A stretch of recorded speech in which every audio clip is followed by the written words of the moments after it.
Bom, minha gente, nesse nosso último bloco, o Sim Notícias continua com a série de entrevistas com os candidatos a vice-prefeito aqui em Linhares, obedecendo a ordem de sorteio definido, realizado aqui nos estúdios da TV5, a presença das coligações. E hoje o nosso convidado do último bloco, o quarto entrevistado desta série, é o professor João Paulo Guzmão, candidato a vice-prefeito ao lado de Igor Belúcio, do PSOL, aqui no município de Linhares. João Paulo, boa noite, como vai? Tudo bem? Boa noite, tudo bem. Muito obrigado pela essa oportunidade de a gente estar aqui, né, se apresentando também para o povo. Tá jóia. Bom, o nosso tempo é de 10 minutos, vou pedir nossa produção para colocar o cronômetro na tela. Essa entrevista tem 10 minutos de duração, um momento para a gente conversar, apresentar você, cidadão, o candidato a vice, né, o João Paulo, professor, ao lado de Igor Belúcio, do PSOL. Bom, João Paulo, nos fala um pouco da sua história, da sua origem, né, se você é linharense, como é que foi essa ideia, né, esse impulso de vir candidato a vice-prefeito? Perfeito. Bem, eu sou linharense, né, nascido aqui.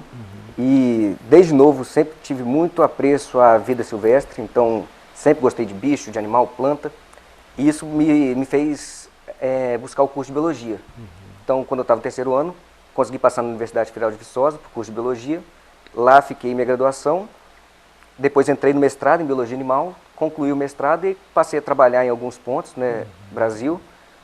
Mas sempre com o intuito de voltar, porque eu gosto muito de Linhares, eu sempre fui apaixonado por Linhares, todo mundo que eu consigo trazer para Linhares eu tento trazer. E por sorte e competência, obviamente, passei no concurso ano passado, ano retrasado, fui para Icoporanga e consegui vir para Linhares esse ano e me estabilizar aqui como professor do Estado. Você é professor da rede estadual? Da rede estadual, na Escola Regina Banhos Paixão. O senhor leciona no ensino médio? Perfeito. Ensino médio e ensino fundamental também. Biologia, né? Ciência e biologia. Agora, como é que foi essa decisão, né? Desde quando você conhece o Igor, que também é um jovem candidato, a gente vai ter a oportunidade de a gente conversou com ele no bate-papo das 6. Como é que foi essa ideia? Então, por coincidência, eu e o Igor, a gente jogava bola junto. Então, passou a conversar e eu descobri que ele era afiliado ao PSOL, eu também era na época. E a gente passou a conversar mais sobre a questão do PSOL, sobre estruturar o partido aqui em Linhares, e nisso eu fui para Icoporanga, então essa conversa esvaziou. No começo do ano, assim que eu voltei para Linhares, aí a gente voltou a se conversar e começou a estruturar de fato o partido, porque tem pessoas, tem pessoalistas em Linhares, porém não era registrado, burocraticamente falando. Então a gente passou a construir o partido, legalmente falando, e aí, com base no nosso trabalho, a gente decidiu, já estamos com o partido estruturado, vamos para dentro agora então. E aí resolvemos, né, lançar a candidatura. Candidatura. Agora, João Paulo, eu sei que vocês têm aí um plano de governo. Qual a sua ideia, caso, né, a chapa de vocês vença a eleição? Você pretende ser aquele vice mais atuante ou prefere estar mais nos bastidores? Não, eu pretendo ser um vice bem atuante. Inclusive, né, tem uma proposta nossa que eu acho que é, inclusive, um carro-chefe, que é justamente a prefeitura itinerante. Como é que funciona isso? A cada semana, né, vai ser um regime que a gente vai conversar ainda, mas provavelmente a cada semana vai ter um representante da prefeitura em um bairro, para poder escutar qual que é o anseio da população para aquele ponto. As demandas do povo? Exatamente. Porque a gente quer fazer uma política com base no diálogo, principalmente no ouvir, né? Que a gente fica meio esquecido, assim, a população fica meio sem voz. Então a gente quer dar voz, e para poder fazer um projeto desse tipo, que demanda tempo e trabalho, você precisa de ter, né, várias pessoas, não só o vice, mas várias pessoas atuando dentro dessa frente. Então eu pretendo ficar, com certeza vou trabalhar bastante. Vou estar recebendo para isso, né? Agora, como professor, conhecendo Linharense, né, conhecendo a realidade do município, o que você considera assim, um ponto fundamental e uma demanda mais urgente para o povo de Linhares? Certo. Eu acho que uma demanda urgente do povo, na realidade, são duas, né? É saúde e educação, sempre. Então eu vou até fugir desses tópicos, porque são tópicos que são comuns. Isso é o básico que a gente tem que dar para a população, é saúde e educação de qualidade, o básico. Inclusive, né, o IDEB saiu agora, Linhares foi mais ou menos, inclusive com uma disparidade muito grande entre escolas boas no IDEB e escolas ruins, ou seja, mostra que não é só a escola em si na educação, é todo o entorno. Então a gente precisa melhorar o entorno de cada escola também. Dentro da saúde, com certeza, é lamentável. Eu e o Igor um dia fomos lá no HGL para poder conversar com o povo também.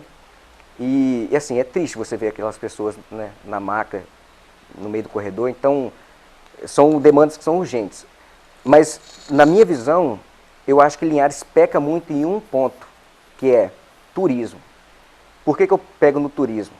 Se você tem uma cidade que se desenvolve economicamente com base no turismo, qualquer gestor que encostar nela, que assumir a prefeitura, ele tem que garantir o mínimo de estrutura, o mínimo de transporte e o mínimo de qualidades essenciais para o turismo não morrer. Então eu acho que ele é um pilar que consegue nivelar qualquer gestor com o mínimo necessário. Você acha que é um potencial que está sendo pouco explorado? Com certeza. Pouquíssimo explorado, a gente não vê um projeto para o turismo. Então a gente tem várias matas aqui, a gente tem um turismo de observação de aves, que é salvo engano, é o segundo que mais gera renda nos Estados Unidos, depois da caça. Então assim, é um turismo que não agride a natureza. A gente tem área com força de mata aqui que a gente não explora.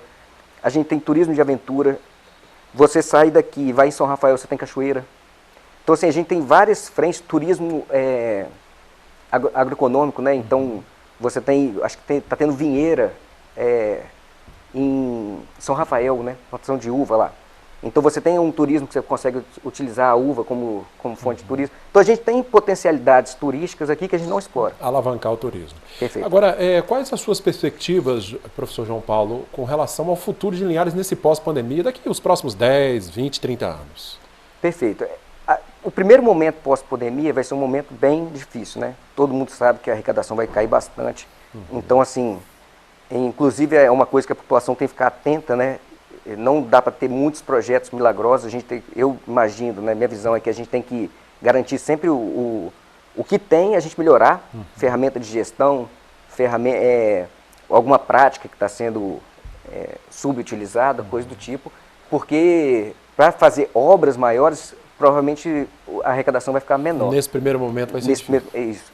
Só que eu vejo Linhares para os próximos 5, 10 anos, principalmente com o aeroporto ficando pronto, aqui vai ser um polo logístico. Isso está ficando bem claro. A gente já tem a rodovia que corta, a gente tem uma topografia muito plana, que a gente é região de Sudene, então a empresa adora vir para Linhares, né? É só você conversar 10 minutos, explicar Linhares para uma empresa que o cara já vai se apaixonar. E se ele vier aqui empresário vem muito via avião, né? Então a gente precisa do aeroporto pronto. E a gente tem o porto, né? Tem projeto de porto aqui também perto, então eu acredito que a gente vai se desenvolver enquanto uma cidade logística, de exportação e coisa e tal. Só que a gente tem que tomar cuidado nesse crescimento acelerado, que eu imagino que Linhares vai ter um crescimento bem acelerado nisso, para a gente não ocorrer naquele crescimento que a gente coloca os pés pelas mãos, e aí deixa de oferecer saúde, deixa de oferecer educação. Preocupar também com o social. Exatamente. A gente tem que ter uma balança, né? A gente, lógico, a prefeitura, a gente precisa de ter muito equilíbrio nos gastos, mas talvez, mas a gente tem que focar muito nisso, né? Que a gente não pode pensar só no econômico e deixar população, deixar saúde, deixar educação, deixar mobilidade urbana de lado. Então a gente precisa de ter bastante raciocínio nesse nosso crescimento, porque com certeza a gente vai crescer. Equilibrado, né? Equilibrado. Tá joia, a gente está conversando com o candidato a vice-prefeito pelo PSOL, ao lado de Igor Belúcio, o professor João Paulo Guzmão, jovem João Paulo. Professor, para a gente finalizar, nós temos aí pouco mais de 1 minuto, né? Eu queria que você aproveitasse esse espaço para fazer as suas considerações, né? Perfeito. População linharense, nós somos do PSOL, né? Eu mais o Igor, temos o professor Leonardo, temos a Sandra Mara, que já foi vereadora aqui na cidade, e nós estamos nos estruturando agora, sabemos que somos um partido pequeno, né? A gente precisa da sua ajuda, então a gente quer mais pessoas atuantes dentro da política de Linhares. Por que eu decidi entrar na política? A gente reclama, mas não age. Então acho que é o momento da gente parar de reclamar e começar a agir. Então venha, converse com a gente, procure. Vamos estruturar vários pontos de trabalho dentro do partido para não ficar uma coisa teórica e sim prática, né, com a mão na massa. Então assim, a gente precisa de mais gente dentro da política e gente boa, né? Gente boa, gente capacitada, que entenda a necessidade de Linhares, porque senão vai ficar sempre a mesma coisa. Então assim, o que eu peço para você, eleitor e cidadão linharense, é que participe da política. Venha, faça um trabalho junto com a gente e a gente vai te esperar de braços abertos, pode ter certeza. Tá joia, eu agradeço ao professor João Paulo Guzmão, né, por esse bate-papo, né, recebendo os vices, uma maneira de levar o cidadão, né, apresentar ao cidadão um candidato a vice-prefeito também. É perfeito, eu acho que isso é interessante, pode aproveitar o tempinho Sim. final? Eu acho interessante porque a gente teve aquele caso em uma cidade aqui no Espírito Santo que o vice estava lá nos Estados Unidos, né? Então, veja bem qual é o seu candidato, não precisa ser a gente, mas estude todos os candidatos para você poder ver quem é que você está apoiando. E o vice vai muito nisso, né? Tem que estar alinhado, tem que estar alinhado. Eu e o Igor, nós estamos bem alinhados em prol do desenvolvimento econômico e social de Linhares. Tá certo, professor. Muito obrigado pela presença. Obrigado, Tá? hein? Obrigado. Tá joia. Gente, olha, nós conversamos com o professor João Paulo Guzmão. Lembrando essa sequência, né, foi definida em sorteio realizado aqui nos estúdios da TV5, com a presença dos partidos, das coligações. E vou convidar você para que na próxima terça-feira, né, terça-feira da semana que vem, o nosso espaço aqui de entrevistas, nós vamos receber a candidata a vice pelo Partido dos Trabalhadores, Juliana Ramalho, vai estar conosco aqui também, ela é candidata a vice de Antônio de Freitas e vai conversar aqui no nosso último bloco do Sim Notícias. Agradeço pela sua companhia, assim a gente espera estar contribuindo para a decisão do seu voto. Continue também acessando nossas redes sociais, continue ligado na nossa TV Sim, canal do Espírito Santo.